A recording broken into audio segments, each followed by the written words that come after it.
Hello guys, hi, नमस्कार, welcome to my YouTube channel let's do and learn. Guys, आप सभी का मैं बहुत बहुत स्वागत करती हूँ।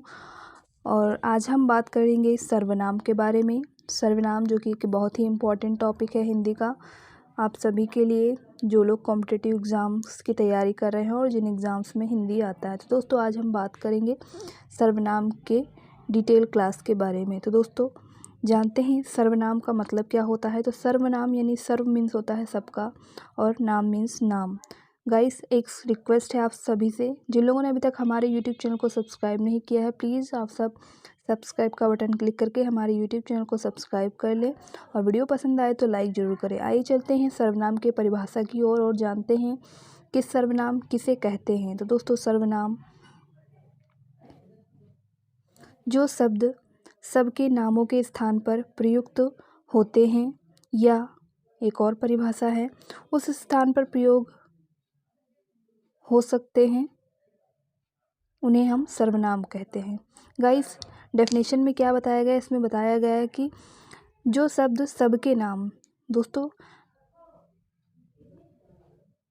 यहाँ पर सबके नाम का अर्थ है कि संज्ञा। गाइस, संज्ञा जितनी भी होंगी, यानी कि संज्ञा के स्थान पर जो शब्द प्रयोग किए जाते हैं, यहाँ पर जो शब्द सबके नामों के स्थान पर प्रयुक्त होते हैं, या दूसरी लैंग्वेज में हम अगर कहें, दूसरे भाषा में दूसरी इसकी परिभाषा, तो संज्ञा के स्थान पर किसी शब्द का प्रयोग किया जाता है, उस शब्द को हम क्या कहते हैं, सर्वनाम कहते हैं। तो ये परिभाषा थी दोस्तों। सरल रूप से अगर याद करेंगे तो सिर्फ इतना याद रखना है कि संज्ञा के स्थान पर। लेकिन गाइस, संज्ञा के स्थान पर यानी कि यहाँ पर आपको संज्ञा भी जानना होगा। तो दोस्तों, संज्ञा की वीडियो मैंने पहले से बना रखी है, आप सब ज़रूर देखें उसे और संज्ञा के बारे में डिटेल में स्टडी करें। तो दोस्तों, संज्ञा के स्थान पर प्रयुक्त होने वाले जो शब्द होंगे उनको हम सर्वनाम कहेंगे। और आइए चलते हैं सर्वनाम के भेद के बारे में, जानते हैं कि सर्वनाम के कितने भेद होते हैं। तो दोस्तों, सर्वनाम के 6 भेद होते हैं, यानी 6 प्रकार के सर्वनाम होते हैं। जानते हैं कौन कौन से। पहला हमारा है पुरुषवाचक सर्वनाम, दूसरा है निश्चयवाचक सर्वनाम, तीसरा है अनिश्चयवाचक सर्वनाम और चौथा है प्रश्नवाचक सर्वनाम, पांचवा है संबंधवाचक सर्वनाम और छठा है निजवाचक सर्वनाम। तो दोस्तों, ये 6 हमारे क्या हो गए, सर्वनाम हो गए। अभी हम इन सभी सर्वनामों को डिटेल में यहाँ पर स्टडी करेंगे। तो दोस्तों, आइए चलते हैं एक एक के बारे में जानकारी प्राप्त करते हैं। सबसे पहले बात करते हैं पुरुषवाचक सर्वनाम की। तो दोस्तों, पुरुषवाचक सर्वनाम क्या होता है कि जो सर्वनाम शब्द किसी पुरुष के स्थान पर प्रयोग किए जाते हैं, उन्हें पुरुषवाचक सर्वनाम कहते हैं। दोस्तों, किसी पुरुष के स्थान पर, इसका क्या मतलब है, आइए एग्जाम्पल के जरिए समझते हैं। जैसे कि ये जो हमारे क्या है कि मैं, तुम, वह इत्यादि, यानी ये सभी चीज़ क्या हैं, ये पुरुष हैं, यानी जिन्हें हम क्या कहते हैं, इंग्लिश में पर्सन बोलते हैं। यानी फर्स्ट पर्सन, सेकंड पर्सन और थर्ड पर्सन जो होता है प्रोनाउन, वो हमारा क्या है, यहाँ पर ये होता है। सर्वनाम को इंग्लिश में प्रोनाउन कहते हैं। दोस्तों, आप सभी को पता भी होगा। तो यहाँ पर जो लिया गया उदाहरण, यानी कि अब इसमें मैं बोलने वाले के लिए प्रयोग किया जाता है, तुम शब्द सुनने वाले के लिए, और वह शब्द जिसके विषय में कुछ कहा जाए। तीनों ही क्या होते हैं, पुरुष का ज्ञान कराते हैं। तो इस प्रकार निम्नलिखित 3 प्रकार के पुरुष होते हैं। आइए जानते हैं कौन कौन से। पहला हमारा क्या है, उत्तम पुरुष, दूसरा है मध्यम पुरुष, तीसरा है अन्य पुरुष। यानी कि ये जो डिग्री हो गई 3 प्रकार की हो गई, इन्हें ही हम क्या कहते हैं, प्रथम पुरुष, उत्तम, मध्यम पुरुष और उत्तम अन्य पुरुष। यानी कि ये 3 प्रकार के हो गए। अब बात करते हैं उत्तम पुरुष।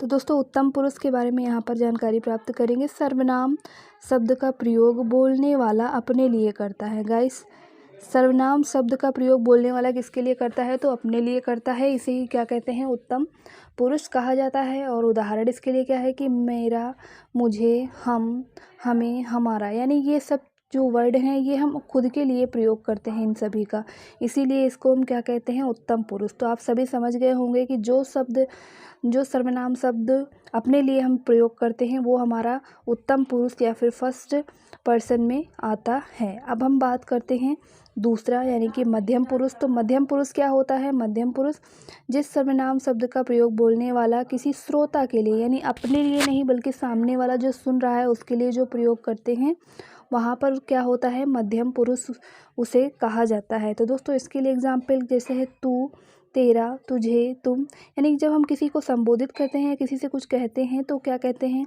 तुम्हारा, तुम्हें, आप, ये सभी चीज़ें क्या करते हैं? मध्यम पुरुष के लिए यानी सामने वाले श्रोता के लिए हम क्या करते हैं? प्रयोग करते हैं। अब बात करते हैं अन्य पुरुष की। तो दोस्तों अन्य पुरुष आइए जानते हैं।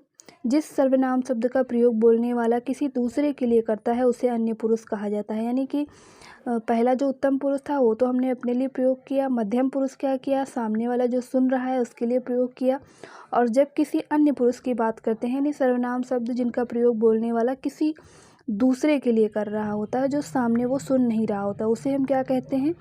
कि अन्य पुरुष कहते हैं। जैसे एग्जाम्पल क्या है? वह, यह, उन्हें, इन्हें, इनकी, इसका, उसकी, उनकी, ये सभी क्या हैं? हमारे अन्य पुरुष के अंतर्गत आते हैं। अब हम बात करते हैं नेक्स्ट जो टाइप है हमारा सर्वनाम का वो क्या है? वो है हमारा निश्चयवाचक सर्वनाम। तो दोस्तों निश्चयवाचक सर्वनाम क्या होता है? किसी निश्चित व्यक्ति, वस्तु, घटना के लिए प्रयोग होने वाले सर्वनाम निश्चयवाचक सर्वनाम कहलाते हैं। दोस्तों यहाँ पर वाचक शब्द छूट गया है लिखना, आप इसको सही कर लें। निश्चयवाचक सर्वनाम कहलाते हैं। इसके लिए एक और परिभाषा यहाँ पर है, आइए चलते हैं एक और परिभाषा के बारे में जानते हैं। पहला तो हमने पढ़ लिया, दूसरा परिभाषा कहता है कि जिन सर्वनाम शब्दों से किसी वस्तु की ओर निश्चय पूर्व संकेत हो यानी कि उसकी निश्चितता का वहाँ पर हमें ज्ञान हो तो उससे क्या होगा? वहाँ पर निश्चयवाचक सर्वनाम वो कहलाएगा।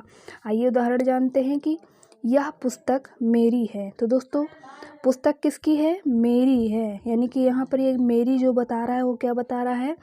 कि ये बता रहा है कि ये पुस्तक मेरी है, यानी उस पर आधिपत्य वो अपना दिखा रहा है। वह आगरा में है। तो दोस्तों वो कहाँ है? आगरा में है वो, यानी कि ये आगरा क्या है? ये हमारा क्या करता है? वह आगरा में है। तो वह कहाँ है? आगरा में है।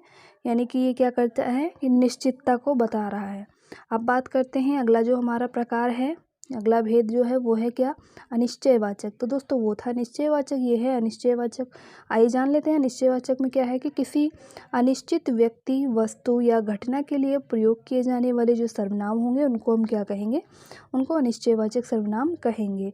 जैसे कि क्या होता है कि हम क्या कहते हैं कि लगता है प्रश्न छूट गया, यानी लगता है, कंफर्म नहीं है यहाँ पर, यानी पक्का नहीं कह सकते कि छूटा कि नहीं छूटा, उससे पूछ रहे हैं कि लगता है प्रश्न छूट गया। कोई आया है, कौन आया है नहीं पता।